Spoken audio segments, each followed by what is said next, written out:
बिस्मिल्लाहिर्रहमानिर्रहीम। स्टूडेंट्स, आज का हमारा टॉपिक है इम्पोर्टेंस ऑफ वाटर। तो चलें शुरू करते हैं। Water is the most abundant component in living cell. Abundant मतलब जो सबसे ज़्यादा पाया जाता है।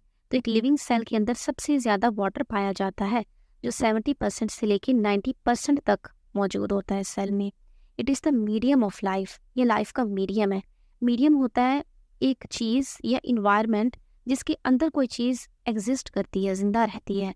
तो जो पानी है ये भी एक मीडियम है हमारे लिए। इसके अंदर ही हमारी लाइफ एग्जिस्ट करती है, क्योंकि हम पूरे के पूरे वाटर के ही बने हुए हैं।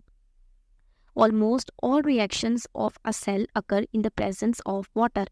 हमारे सेल में जितने भी रिएक्शन हो रहे हैं वो सारे के सारे वाटर की मौजूदगी में ही होते हैं। कुछ रिएक्शंस तो ऐसे ही हैं जिनमें वाटर हिस्सा भी लेता है, जैसे कि हाइड्रोलिसिस। हमने पढ़ा था ना कि जब दो मोनोमर्स के दरमियान बॉन्ड ब्रेक होगा तो वाटर ऐड होगा तो फिर उनके दरमियान बॉन्ड ब्रेक होगा और वो दोनों अलग अलग हो जाएंगे। उसके अलावा फोटोसिंथेसिस में भी वाटर हिस्सा लेता होता है। फोटोसिंथेसिस होता है कि प्लांट्स अपना खाना खुद बनाते हैं कार्बन डाइऑक्साइड और वाटर को इस्तेमाल करके, तो उसमें भी वाटर इस्तेमाल होता है। The ability of water to play its wide variety of roles and the reasons for its importance in biological systems is due to the chemistry of water molecule. Water जो इतने सारे रोल प्ले कर लेता है, इतना अच्छा है water, वो सारा इसीलिए क्योंकि वाटर मॉलिक्यूल की केमिस्ट्री बहुत मज़े की है। वाटर का फॉर्मूला होता है H2O। इसका मतलब है कि ये एक हाइड्रोजन, एक ऑक्सीजन एटम और दो हाइड्रोजन एटम से मिलकर बना होता है। Water is a polar molecule. Water polar होता है। पोलर का मतलब होता है जिसके अंदर दो पोल्स हों, एक पॉजिटिव हो और एक नेगेटिव हो। तो वाटर के अंदर पोल्स कैसे बने होते हैं? देखिए इस तस्वीर को देखें। इसके अंदर जो ऑक्सीजन है उसके ऊपर लिखा हुआ है पार्शियल नेगेटिव। पार्शियल का मतलब होता है कंप्लीट नहीं, बल्कि हाफ या थोड़ा सा। तो ऑक्सीजन के ऊपर पार्शियल नेगेटिव चार्ज और हाइड्रोजन के ऊपर पार्शियल पॉजिटिव चार्ज मौजूद होता है। ये चार्जेस क्यों आते हैं वाटर के मॉलिक्यूल में? वो इसलिए क्योंकि ऑक्सीजन की इलेक्ट्रोनेगेटिविटी की वैल्यू ज़्यादा होती है और हाइड्रोजन की कम होती है। इस वजह से इलेक्ट्रोनेगेटिविटी ऑक्सीजन की ज़्यादा होने की वजह से उसके ऊपर पार्शियल नेगेटिव और हाइड्रोजन के ऊपर पार्शियल पॉजिटिव चार्ज आ जाता है। ओवरऑल इनके अंदर जो बॉन्ड बना हुआ है वो बॉन्ड असल में कोवेलेंट बॉन्ड है। जब बॉन्ड के अंदर चार्जेस आते हैं वो बॉन्ड होता है आयोनिक बॉन्ड, लेकिन वाटर के अंदर बॉन्ड तो कोवेलेंट ही बना हुआ है। ऑक्सीजन और हाइड्रोजन के दरमियान जो बॉन्ड है वो कोवेलेंट है। इसके अंदर जो पोल्स बन रहे हैं वो इलेक्ट्रोनेगेटिविटी डिफरेंस की वजह से बनते हैं, इसलिए हम उनको कहते हैं कि इसके अंदर पार्शियल चार्जेस हैं, कंप्लीट चार्जेस नहीं हैं। तो हमने देखा कि वाटर एक पोलर मॉलिक्यूल है क्योंकि इसके अंदर पोल्स होते हैं, पार्शियल पॉजिटिव पोल और पार्शियल नेगेटिव पोल। ये जो चार्जेस की सेपरेशन होती है, यानी दो चार्जेस पाए जाते हैं, कोई एक चार्ज नहीं होता, इसको कहते होते हैं डाईपोल। और इस डाईपोलैरिटी की वजह से ही वाटर बहुत सारी प्रॉपर्टीज़ शो करता है। जैसे यहाँ प्रॉपर्टीज़ के नाम लिखे हुए, high polarity, formation of hydrogen bond, ETC। ये सारे हम पीछे जाके पढ़ेंगे। These properties make it best solvent and cradle of life. Water के अंदर ये जो सारी प्रॉपर्टीज़ हैं, इन्हीं की वजह से ही वाटर एक बेस्ट सॉल्वेंट है। सॉल्वेंट का मतलब होता है वो चीज़ जिसके अंदर हम किसी चीज़ को हल करें। अब देखिए दुनिया में तकरीबन वाटर ही एक ऐसा सॉल्वेंट है जिसके अंदर हम हर चीज़ को हल कर रहे होते हैं। हमारे सेल के अंदर भी ऐसा ही होता है, ज़्यादातर वाटर है और चीज़ें उसी के अंदर ही हल होती हैं। वाटर सॉल्वेंट का काम करता है और बाकी चीज़ें सॉल्यूट का काम करती हैं। अब नीचे वाटर की एक प्रॉपर्टी हाइड्रोजन बॉन्ड, इसके बारे में लिखा हुआ है। हाइड्रोजन बॉन्ड एक इंटरमॉलिक्यूलर फोर्स ऑफ अट्रैक्शन है। इंटरमॉलिक्यूल का मतलब होता है मॉलिक्यूल के दरमियान। देखिए वाटर के अंदर H2O मॉलिक्यूल के अंदर जो एटम हैं वो तो आपस में कोवेलेंट बॉन्ड के जरिए जुड़े हुए हैं, लेकिन आप देखें हमारे पास कहीं बहुत सारा पानी पड़ा हुआ है तो उसके अंदर वाटर का एक मॉलिक्यूल थोड़ी होता है। एक मॉलिक्यूल तो हमें नज़र भी नहीं आएगा, उसके अंदर वाटर के कई सारे H2O के मॉलिक्यूल्स मौजूद होते हैं। तो H2O के मॉलिक्यूल्स के दरमियान, दो मॉलिक्यूल्स के दरमियान जो बॉन्ड मौजूद होता है उस बॉन्ड को कहते हैं हाइड्रोजन बॉन्ड। यहाँ पिक्चर में देखें, ये आपको नज़र आ रहा है हाइड्रोजन बॉन्ड। ये बनता कैसे है? ये ऐसे बनता है कि एक मॉलिक्यूल का पॉजिटिव हाइड्रोजन दूसरे मॉलिक्यूल के नेगेटिव ऑक्सीजन को अपनी तरफ अट्रैक्ट करता है पता है ना आपको, पॉजिटिव और नेगेटिव के दरमियान फोर्स ऑफ अट्रैक्शन होती है। आपस में तो इनमें अट्रैक्शन है, एक मॉलिक्यूल के अंदर जो हाइड्रोजन और ऑक्सीजन है उनके दरमियान तो अट्रैक्शन है, लेकिन ये क्या करते हैं कि दूसरे मॉलिक्यूल के भी चार्जेस को अट्रैक्ट करने लगते हैं। तो ये जो दूसरे मॉलिक्यूल के चार्जेस को अट्रैक्ट कर रहे हैं, ये जो बॉन्ड क्रिएट हो रहा है इसको कहते हैं हाइड्रोजन बॉन्ड। इसको नाम हाइड्रोजन बॉन्ड इसलिए दिया गया है क्योंकि इनमें से एक एटम हाइड्रोजन का होता है। वाटर में हाइड्रोजन बॉन्ड होने की वजह से वाटर दो खास तरह की प्रॉपर्टीज शो करता है, वो यहाँ नीचे लिखी हुई हैं। नंबर 1, कोहीजन और कोहेसिव फोर्स ऑफ अट्रैक्शन। ये कोहेसिव फोर्स ऑफ अट्रैक्शन क्या होती है? The attractive force between similar molecules is called cohesive force of attraction. Same molecules के दरमियान जो फोर्स ऑफ अट्रैक्शन होती है उसको कहते हैं कोहेसिव फोर्स ऑफ अट्रैक्शन। अब ये वाटर में मॉलिक्यूल्स के दरमियान है ना फोर्स ऑफ अट्रैक्शन, और वो क्यों है? हाइड्रोजन बॉन्ड की वजह से ही तो है। वाटर का एक मॉलिक्यूल दूसरे मॉलिक्यूल को अट्रैक्ट कर रहा है ना, और वो क्यों कर रहा है? क्योंकि उनके दरमियान हाइड्रोजन बॉन्ड है। तो ये जो सेम मॉलिक्यूल्स एक दूसरे को अट्रैक्ट कर रहे होते हैं, इस फोर्स को कहते हैं कोहेसिव फोर्स ऑफ अट्रैक्शन। अच्छा, इस फोर्स की वजह से फ़ायदा ये होता है कि वाटर एक साथ ही फ्लो करता है। आप देखें कि जो गैस है उसके अंदर जो मॉलिक्यूल्स हैं उनके दरमियान इतनी कोई ख़ास कोहेसिव फोर्स नहीं होती है।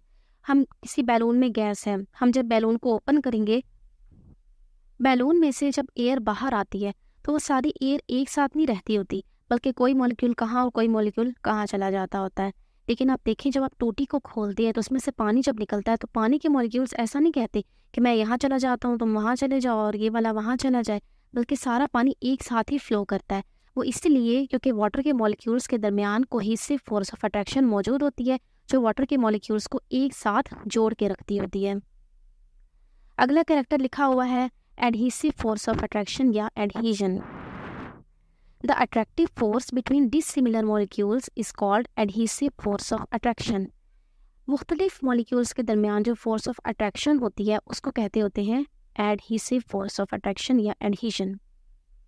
सिंपल अल्फाज में बोलें तो जब हम वाटर को किसी कंटेनर के अंदर डालेंगे तो वाटर उस कंटेनर के एटम्स के साथ तो चिपक के रहता ही है ना। हालांकि वो कंटेनर तो किसी और एटम से मिलके बना हुआ है और वाटर के मॉलिक्यूल तो और हैं, लेकिन फिर भी पानी उसके साथ भी बॉन्ड बनाकर रहता होता है और वो कंटेनर से इधर उधर नहीं होता। अगर इधर उधर हो जाता तो फिर तो अजीब सा लगता होता ना। लेकिन हम जब भी किसी बर्तन में पानी डालते हैं तो पानी उसके साथ चिपक के रहता होता है। इस फोर्स को कहते होते हैं एडहेजन। आप देखें गिलास में आप पानी डालें और उसको गिरा दें तो गिलास अंदर से गीला होगा ना, पानी उसके साथ लगा हुआ होगा। अगर ऐसा ना होता तो गिलास तो बिल्कुल खुश्क होता, लेकिन ग्लास कभी खुश्क नहीं होता, अंदर से वो हमेशा गीला होता है। वाटर मॉलिक्यूल्स उसके साथ लगे होते हैं।